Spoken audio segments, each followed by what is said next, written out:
Hello, everyone. Welcome to CMO Therapy, a podcast that's hopefully going to help you navigate your way through your marketing journey. Because let me tell you, I get it. Being a marketing leader is no walk in the park. In each episode, we dive headfirst into the world of marketing, where uncertainty, tight budgets, and fierce competition are just the beginning of the rollercoaster ride.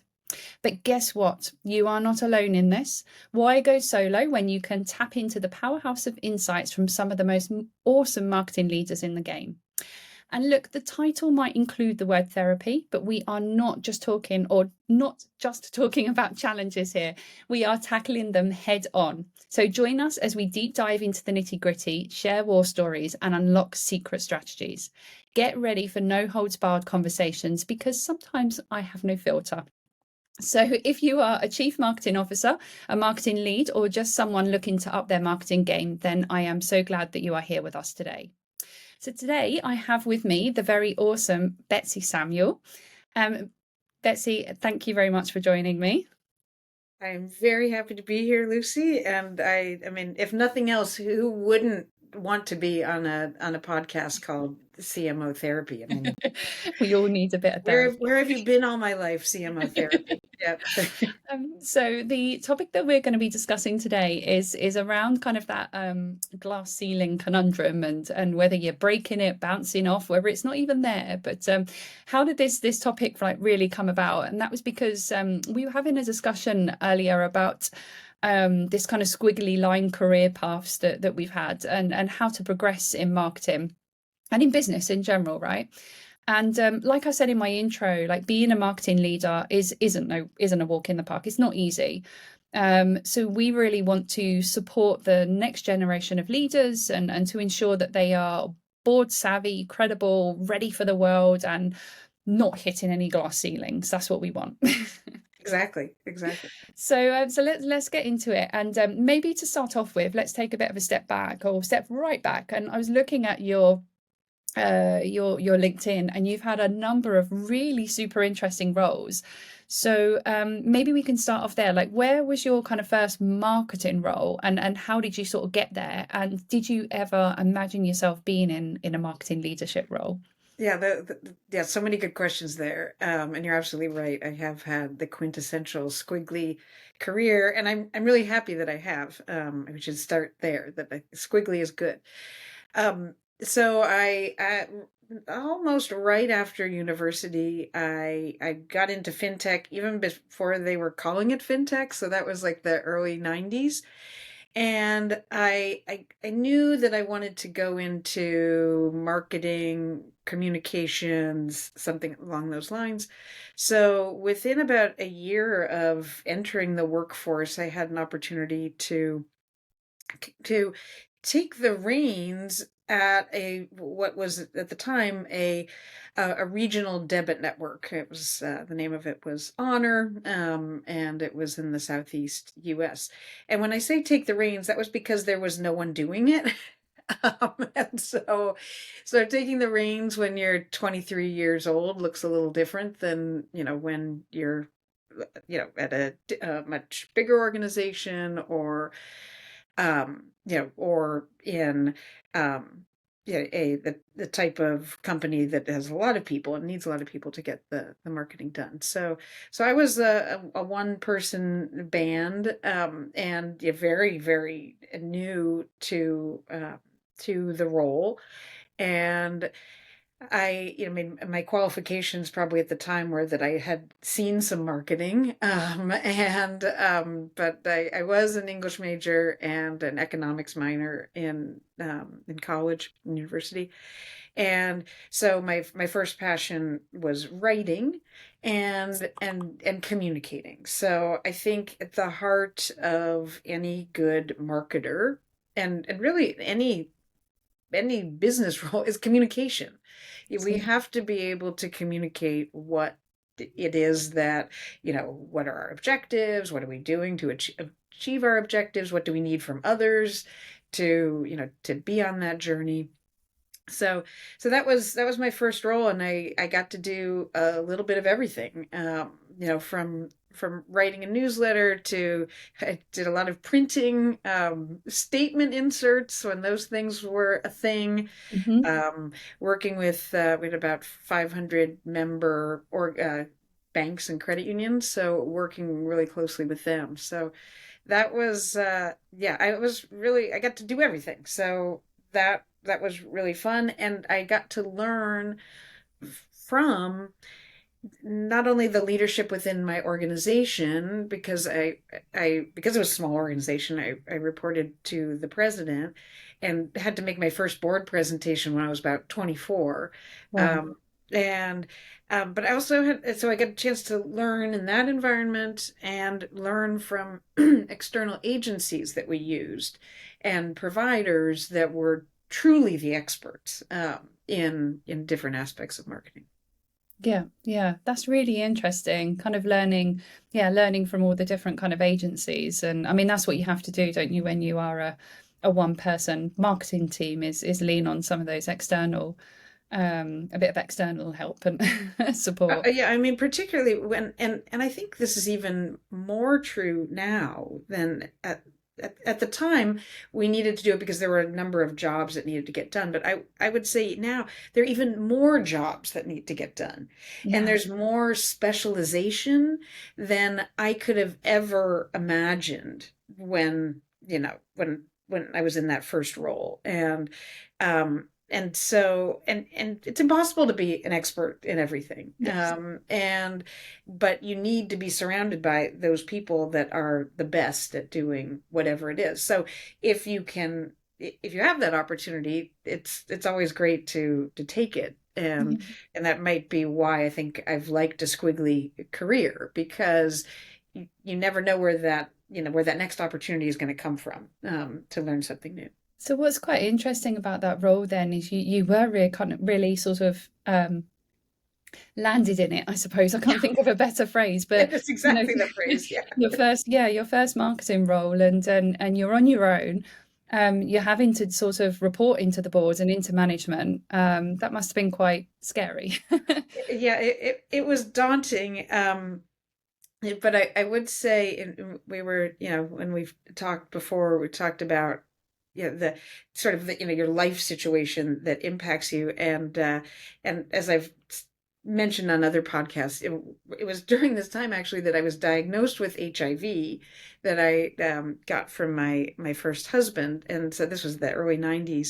And we don't need to go into that in a ton of detail, but suffice it to say that when I had to make my first board presentation, and I was very fortunate, and I have been throughout my career, to have people that were very supportive. Like the president of our organization was, it wasn't in his best interest to let me in there, raw to, it was at the First Union Building in Charlotte, North Carolina. So we were in their boardroom. It was the biggest, fanciest boardroom I'd ever seen in my life. And here I was. But what I had in my mind was, okay, what's the worst that can happen, right? Like, I already have HIV. Like, what? Like, okay, so they yell at me. So they, don't like my ideas. So they don't approve the budget. Like, okay, like in the scheme of things, not the most important things in the world. And so, yeah, I often say there are many blessings in contracting HIV, and that's one of them, is that you can put some things in perspective, that that were rather, difficult things to do at an early age, but boy, I learned a lot to get prepared for that first meeting. I think it's a really kind of beautiful outlook to have. I think it puts things into perspective. I think everybody gets very stressed about work and things that are going on, but yeah, Oh, it's and work can be super stressful. I mean, there's no question about it. Um, yeah, but at the end of the day, you're only on this planet for a certain amount of time, right? So, and for some of us, I mean, I'm very fortunate. I didn't think I'd make it to 30, and I'm well past 30 now. I'll just leave it at that. Um, but that's your choices need to take all of those aspects of your life into consideration. Mm. And so, you know, you know, the title of the podcast, involves, a glass ceiling and terms that, when I was growing up were like real things, like were, this this real thing of like, could you go far? But there's lots of different ways to have a successful career, and and while you might be setting yourself on a path to go, I want to go be the queen or the king of the universe or whatever it's going to be, you just don't know, what cards you're going to be dealt. Mhm. And so you might have to think on the fly about what, success looks like. What's thinking about that then, and you had that personal circumstance, and I'm sure there's been others as well that have kind of influenced sort of decisions. But what do you think holds marketers back from stepping into leadership roles? Is it kind of skills, confidence, or what do you think? Well, I think it can be a combination of a number of things. And for me, I mean, you're absolutely right that I totally fell into that role. I was very fortunate. I was in the right place at the right time. Um, but that was my first role in marketing, but then I left marketing.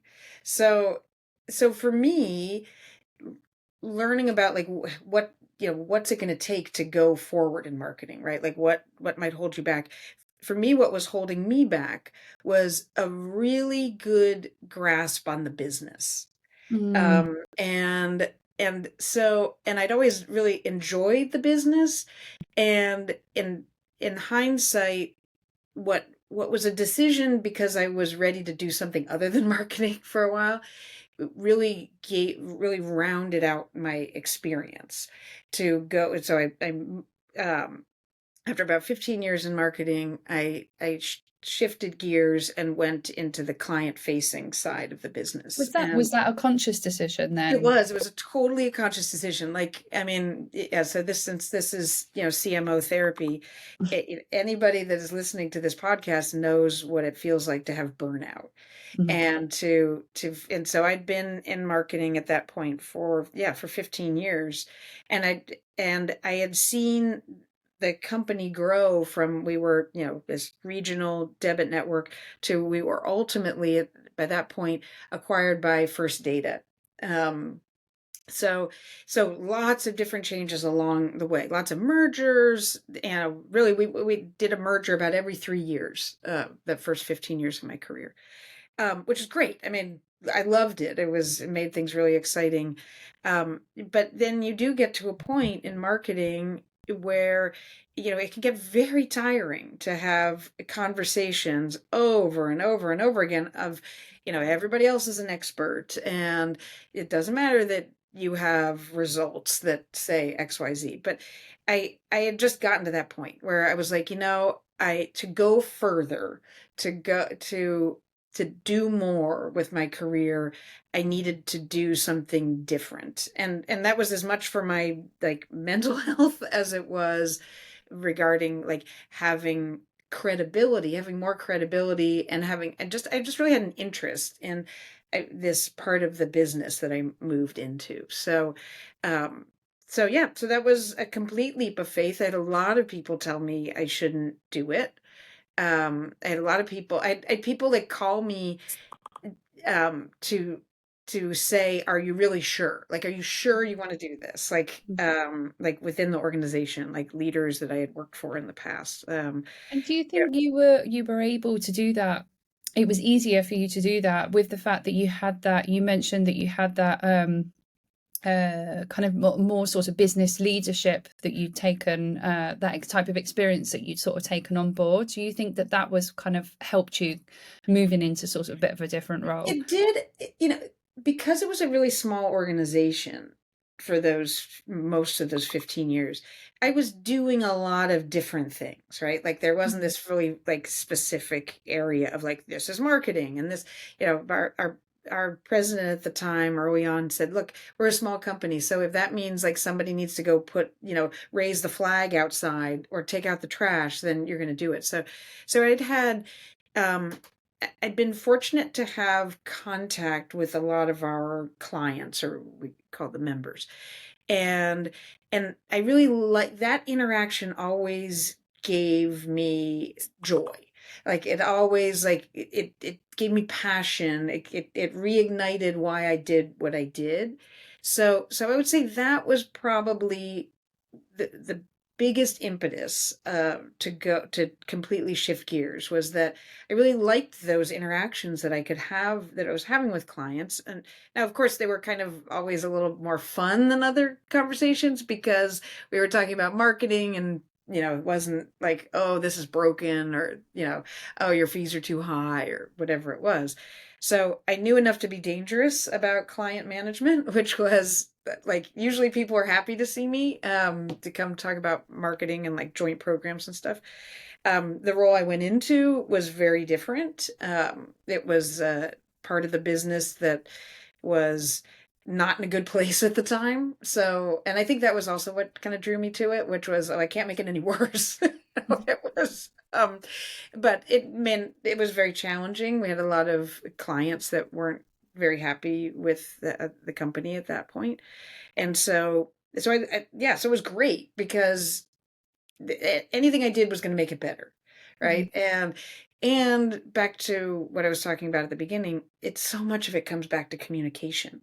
mm, And so many of this like these conflicts that were happening between ourselves and this other set of clients I went to work with, it had to do with just communication breakdown. Like, they thought they were being sold X, and what was being sold was really Y.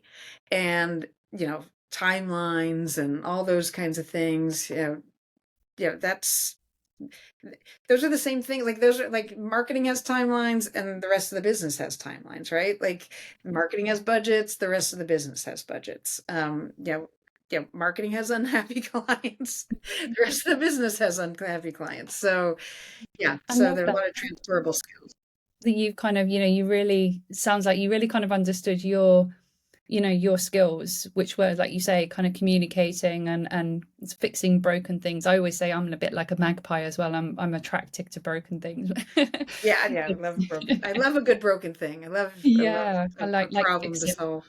It makes people happy, doesn't it, when you're a fixer as Oh, well? I'd love to be a That's what I fixer. I mean, prefer. yeah, who But doesn't want yeah, to I leave like I something like that better? that's kind of things that you're leaning into, and then use taking that. So rather than thinking about those kind of just as marketing skills, I know about branding, or I know about, kind of how to do lead gen campaigns or whatever. You're thinking more about those kind of business skills, I suppose, that you've got. Yeah, yeah, and I think, like, so if I were listening to this podcast and I was earlier in my career, I think, one thing that, you know, I mean, one thing I wanted to convey to people in that situation is, you have a lot of skills. I mean, I say this all the time too, to people that are returning to the workforce, because there's so many transferable skills, like, regardless of whether you want to go from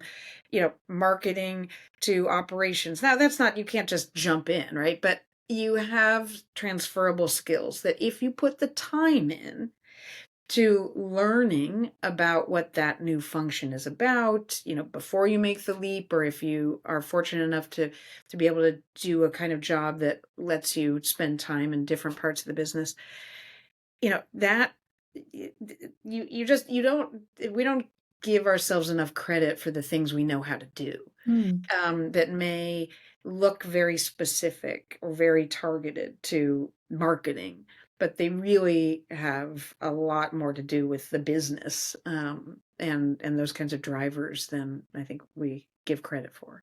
Yeah, definitely. No, yeah, I totally agree. I think, like I say, it's just that kind of the sort of, I don't want to say separation, but it is a little bit of separating just those kind of like core marketing kind of skills to, yeah, the more kind of softer skills. But did you ever kind of look at something though, like a particular challenge that you were offered? And especially when you see a job description, it doesn't tend to focus too much on the soft skills, does it? It's normally that bit at the bottom that says something like Oh, it'd be kind of helpful if you were good at communication, or you know, Right, if right. you sort of had a Yes. bit of leadership Yes, experience. it would be Like, nice if you could write a sentence. yeah. It normally says, doesn't it, something like, yeah, good verbal and written skills or Yeah, something like that. Like, right. but yeah, how And did you ever have that kind of like imposter syndrome and sort of think like, oh, I can't do this? Like well, how? yeah, I mean, everybody has imposter syndrome. I say that to my son all the time. Like, you just have to do it. No, nobody ever feels fully prepared for any job they take on. Mm, And if you do, then maybe it's time to get onto a new challenge. Because I think that's the only way you learn. But yeah, of course, it's hard. It's hard coming into a new role, any new role. You need to build credibility. Um, and I think so much of it comes back to, well, thinking about different, like, real life use cases that you might have, lived through or managed through. And and sometimes, it might be a marketing, very specific marketing thing. Like, let's say it's lead gen, that at the end of the day, that was problem solving, right? That's critical thinking, to say, what was the problem, what do we have, what are we trying to accomplish, what do we have that makes, why would someone want to contact us, you know those are all aspects of, a lot of different um, types of jobs at a company. yeah, that's so true, so true. So in those kind of as you started to sort of have these more or like leadership sort of type positions, like we've said this before, and I said it in the intro, it is quite a kind of a lonely place, the higher up that you go, and you used to lose I suppose, yeah, you sort of lose the, well, who are your sounding boards, I suppose, is the question that I'm sort of thinking. Is who is it that you turn to within the business and maybe outside of the business as well? What advice would you give? Well, so I think it's very, very important to build your network, and I mean, everybody says that, but I'll the practical example that I will give is building a network within your company, and that's not just necessarily like saying hi to, like, Sally or Fred at the water cooler. What I mean is raising your hand to work on different kinds of projects. And because if you can work on a project with a team, you will forever be attached to those people because you've been through something, very specific. It was probably a big challenge. It probably had a lot of ups and downs. And in my experience, it's what takes people from being like, oh, they're those people over there, right? Like, and you can pick out whatever those people are.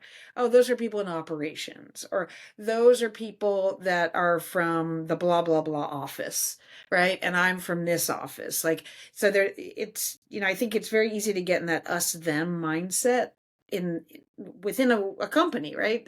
But if you are able to, raise your hand and say, I can help with that project. Like, that there, it could, maybe you're doing the marketing piece of a much bigger project.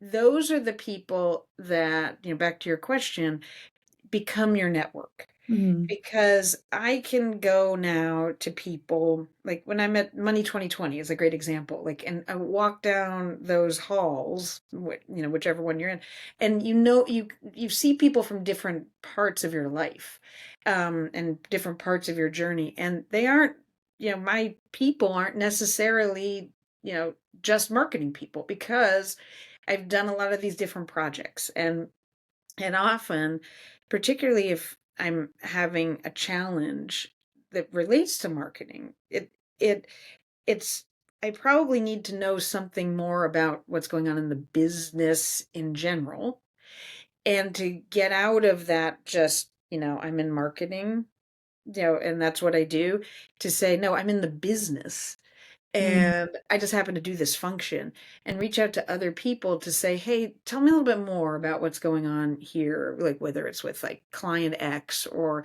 this new product, or, you know, and getting comfortable with those relationships and getting comfortable asking questions and like not knowing is is really important.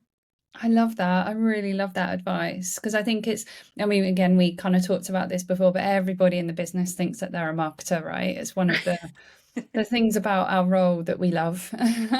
But it's one of the hardest things that I hear all the time, people, marketing leaders saying to me is like, how do I build that credibility amongst the leadership team when, you know, first of all, maybe everybody thinks that they know marketing, and secondly, that everybody, I don't know, it's not quite as brutal as this, but doesn't really kind of think that marketing Oh, important. is I the mean, colour yeah, in it. Yeah. right. I mean, there's no question that when I get frustrated in marketing, it's because of that. Yeah. It's because of like, okay, there's the business and then there's marketing. Like, no, no, no, no. It all comes it's all part of the same organism. Yeah. And one part of that organism is no more important than the other part of the organism, as much as we might think our areas are more important.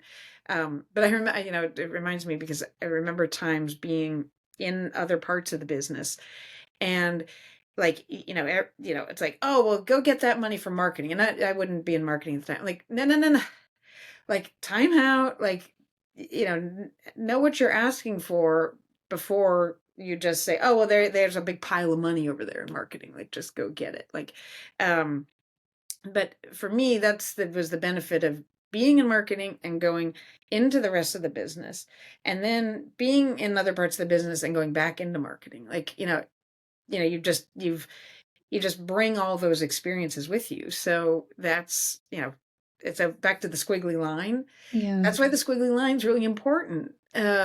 Because you're just building out that experience. Yeah. And that squiggly line could be, it's in a different company, right? Like Yeah. it could be a different function in the same company. It could be a different company. I mean, often people like immediately think, oh, I need to go to a different company to move up. Well, no, maybe you just need to go to a different function, Mm. um, and learn something new. It's funny actually, 'cause you just kind of reminded me. There's many conversations I'm thinking about that I've had in the past. Those what I kindly or fondly call therapy sessions, but conversations I've had in the past with people where sometimes it's almost the opposite. Like marketing is getting dragged into everything. So I use the word dragged because that's normally kind of how it's perceived. Is, you know, or there's a, I don't know, a kind of more of an employee, kind of like a HR project, and it's, oh, marketing can support on that, and oh, you like, yeah, always kind of getting dragged into everything. But yeah, it's interesting actually. Now I'm sort of looking back over those conversations, thinking, is that just a kind of a bit of a misconception, I suppose? Is it the fact that you're being dragged into all these things, or actually is that an opportunity for you to get that experience? Oh, I think it could be a great opportunity because and like you said, there have been times in all of our careers, right, where you say like, "Oh, I just feel like why do I have to work on that project?" Ugh. It's usually the ones that you say, "Ugh," that you can really learn something from because it's the hard projects that you learn how to have hard conversations, how to prioritize, I mean, you name it, how to get along with people you don't like, you know, because you're in the trenches together, right? And so that would be my other piece of advice is don't, like you said, it's not, a penalty to be asked to be in these projects.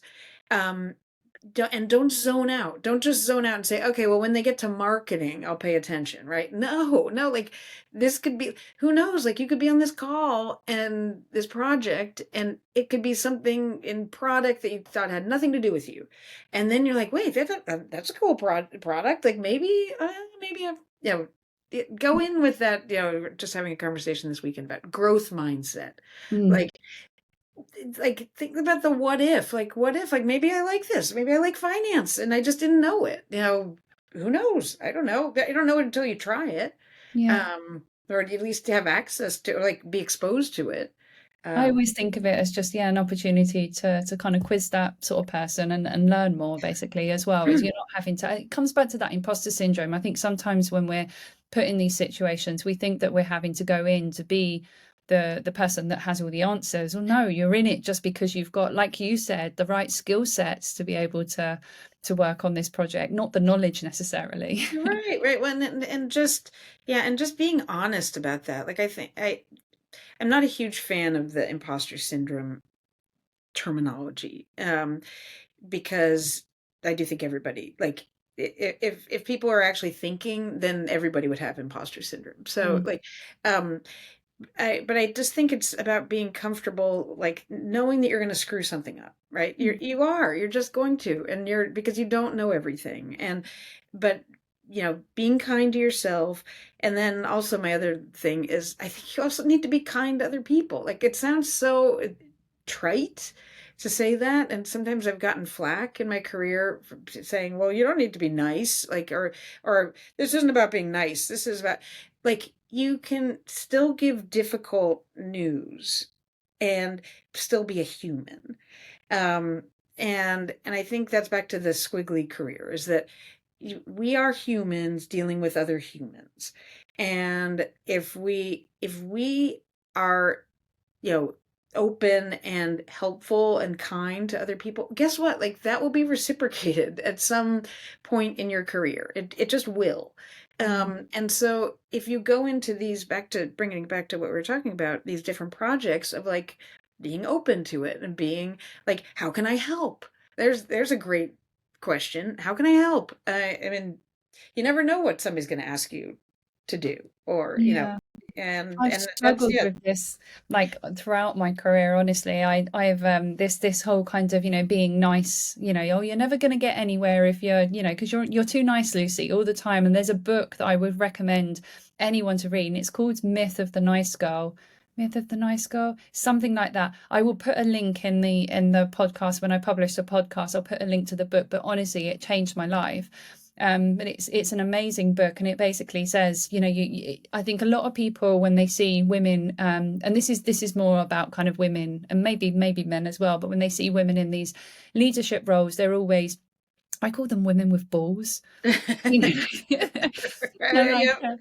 yeah, I've got to act like a man to kind of to be in that position, and you don't like but I always thought when I was younger that I was never going to be in a leadership position because I was always told that I was too nice. So Oh, yeah. No, I was always told I was too bossy, but that might have yeah. just been from Oh, I was my told that as younger well. my younger siblings, who thought I was too bossy. Yeah. Well, and what you mentioning that book makes me think of another book I wish I'd read earlier in my career, which is called How Will You Measure Your Life? And it's by a former Harvard Business School professor named Clayton Christensen. There's also a TEDx or TED talk that he's done on it. But it gets back to, all of this when we talk about our career and our journey, is you have to look at your life holistically. And yeah, sure, it can be really great to be in a position where, oh, I have this title or that title or whatever. But you need to, like, sort of take a step back and say, okay, is what's the most important thing to me? And what's that line? Nobody ever says on their deathbed, like, oh, I wish I spent more time at work. Like, and so that's what this book is really about. What are your overarching priorities? And work and doing, amazing work, doing that is a part of it, right? But what if you say that your kids are the most important thing to you, then are you are you investing the way you should be in your kids, like with your time? Like, back to, like, whether it's, OKRs or objectives or whatever, like your priorities. If you're spending all your time at work, guess what? Maybe your kids and your family life isn't your top priority. So that one has always resonated for me. My friend has got a really, she's my bestie actually. She's got a really beautiful term for this. She says it all the time. I love it, which is, she says to walk the dog. So you don't have to have a dog to walk the dog, but what she says is just go and do one of those like really long walks. If you live near a beach or in the woods or something on your own, or walking the dog, whatever it is, but just use that time to think, like really kind of reflect and just have a clear mind. What is it that I want to do? What makes me happy? All of those sorts of things. So yeah, walk because Right, she'll right. say to me, "Go and walk the dog, Lucy. You need to walk the dog." Yeah, exactly. I mean, and it's so true because, when we talk about career journeys, back to the squiggly line, I mean, I have taken multiple career breaks back to like where people are like, oh, like, are you kidding? Like, why would you do that? Like, well, because, there were different reasons, but often they would come back to like what's most important in my life. Mm, And I've been fortunate to be able to take those breaks. And I know that isn't always the case. But back to your point about like walking the dog, or, having a good think, you would be amazed by what you can figure out that you are capable of doing, or money you're capable of living on. yeah, If whatever that goal is or thing that you want to do is important enough to you. absolutely. And I think that's actually what generations younger than ours do much better. Like what's the term? They work to live. They don't live to work.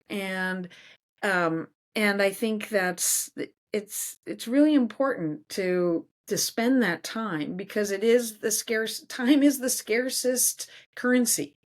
Yeah, We just don't know how much time we have. And so if you want to go do something else, then figure it out. Like you can figure it out. Like there's a lot of different things you can do.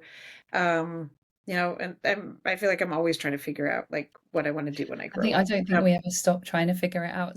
By the No, sound. no, I know. And yeah, so if somebody joined this to say, yeah, this will figure it out for you, like this joining this podcast, like, no, I'm sorry. I did not have that answer. I had the opposite answer, which is I'm always trying to figure out what I want to do when I I grow think up. the therapy angle here, or the therapist would say, it's okay to be not figuring it out. Right, right. Well, and that who wants to just be done? Like, Mm. I mean, that's the other thing too, is like you just say, okay, I'm good here. Just So whatever that is, right? Like I don't know. I don't know, what people are thinking about when they're having that, but I don't just want to be done. no, it's really interesting. We're just coming up to time now, so we're going to have to wrap up. I mean, I could talk to you for hours, though. I love it. But we Yeah, have super we fun. have a tradition like on this podcast where so I asked my audience, my network, if you had a marketing leader standing in front of you now, and what would that burning question be? Now, I actually handpicked this question because it was just perfect. I have a backlog of the questions that people have asked, and this one I'm a bit naughty. I do it random, but I handpicked this one because it's just perfect. But I think you've kind of answered it. But just to clarify, Oh yeah, I'll see the if I could do question the short answer. Let's see. the question is, if someone listening right now is feeling a little bit kind of stuck in their career, what's that kind of one practical step that they can take to kind of this week to move forward on that? I would say do some research, like pay attention, like what's going on within your company that maybe you want to do something different. If you're out on LinkedIn, or just something you might see, like just, doing a death scroll on Instagram or whatever, or just on TV, like really pay attention. Like if you're just feeling like, I don't know, like the thing is there, like it's there. It's just a matter of you maybe haven't noticed it yet. And if you Mm. just say to yourself, okay, I'm really going to pay attention to like what the sign is or what the news is, it will get you thinking in the right way, and or who the person is that you want to talk to. So yeah, pay attention, say how can I help, and phone a friend are always are always like my go-tos, whether it's career advice or what I'm going to do on my summer vacation kind of thing. Exactly. Oh, I love that. Thank you so much. It's been, like I said, I could talk to you for hours, but thank you. I really appreciate it, and I'm sure the audience will as well. So thank you very much, and thank you everyone for listening. Thanks.